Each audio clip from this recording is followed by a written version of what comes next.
Doctor Fernando Quijano, director de La República. En primera instancia, muchas gracias por regalarnos este tiempo. Una de las preguntas, doctor, ¿cuál es el reto de La República desde su espacio económico como generador de contenidos hacia futuro? Mantener informados a los empresarios, mantener informados a las personas interesadas en la economía y no la macroeconomía, las finanzas personales, el consumo y todas esas cosas que tienen que ver con producir y consumir, básicamente. Nos vemos por la noche. Sí, nos vemos a las 7. Gracias. Doctor Fernando, otra pregunta. La academia, es decir, las facultades de ciencias económicas, que habitualmente somos consumidores potenciales de sus análisis, sus contenidos, ¿qué tanto aportan en este momento al desarrollo del país? ¿Usted cómo lo ve como cabeza visible de este espacio de contenidos? Las facultades de economía aportan bastante, las que hacen investigación económica y las que tienen docentes que analizan la situación económica. Las facultades de comunicación social no aportan mucho a los medios ni aportan mucho a la economía, que son dos cosas distintas. Es muy importante el papel de la academia en lo que tiene que ver con ciencias económicas si tiene un vínculo con la realidad. Pero si solamente se enfocan en los textos, en la historia, en las escuelas económicas y no tienen contacto con la realidad, no se dan cuenta de lo que está pasando en el país empresarial. Que un señor fundador de Rappi sea el empresario del año, eso es disruptivo. Eso es una cosa que dice, ya la industria está cambiando, ya estamos en plena cuarta revolución industrial. Y eso es lo que se tienen que dar en cuenta los docentes y las escuelas de economía. Perfecto. Mire que esto me da espacio para otro tipo de pregunta. El gremio contable del cual yo hago parte consume habitualmente los contenidos, es una fuente de análisis, una fuente de documentación bastante importante. Mire que usted lo acaba de decir, salir del libro y venir a la realidad. Este tipo de espacios nos dan esa posibilidad. La pregunta puntual, el gremio contable, ¿cómo es visto desde su espacio como cabeza visible del diario La República respecto a ser generador de contenidos y audiencias? ¿Damos para eso? ¿Tenemos ropa para ir a esa fiesta? Sí, es una de las profesiones más amenazadas.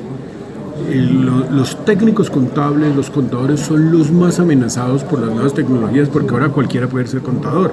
Las ayudas tecnológicas son de tal magnitud que muchas veces uno como que se ahorra el contador, pero no se ahorra la persona.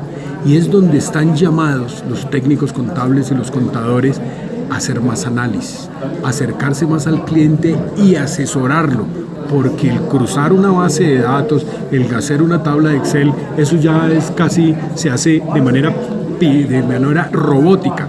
Entonces, se sobredimensiona y se sobrevalora el factor humano, sus conocimientos, su comparación, sus análisis. Es decir, las nuevas tecnologías, los nuevos desarrollos tecnológicos están valorando el factor humano de los profesionales.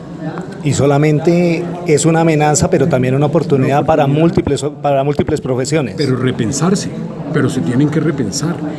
Una persona, además de saber perfectamente cómo son los ingresos, hacer un PIG, tiene que saber los por qué, y por qué sucedió, y cómo sucedió, y cuándo volverá a suceder. Perfecto. Y una última pregunta, doctor Fernando Quijano, agradeciendo su tiempo.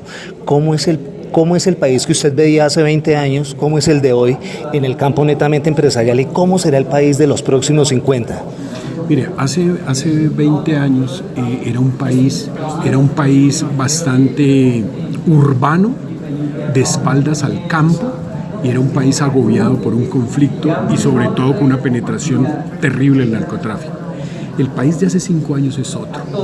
Es un país de unos jóvenes mejor preparados, de una gente con más herramientas a las que se tenían hace 20 años, y hoy ve uno que es un país más urbano, menos rural, pero con añoranza a lo rural. ¿Y qué ve uno en 30 años? ¿Qué ve hacia el 2050? Uno ve que con todas esas tecnologías que tenemos que ir asimilando, ir dominando, tenemos que ir atrás. Esta es una esquina del mundo privilegiada, con pisos térmicos distintos, con climas distintos, con un recurso humano maravilloso, porque el colombiano es un gran trabajador. Lo que hay que volver, y lo acaba de decir Bruce McMaster, presidente de la ANDI, lo acaba de decir Miguel Fernando Escobar, presidente de Postobón, tenemos que volver a los bienes primarios, pero no en bruto, sino con las nuevas tecnologías. Con valor agregado. Con valor agregado. Doctor Fernando, le agradezco por su tiempo, usted es muy amable.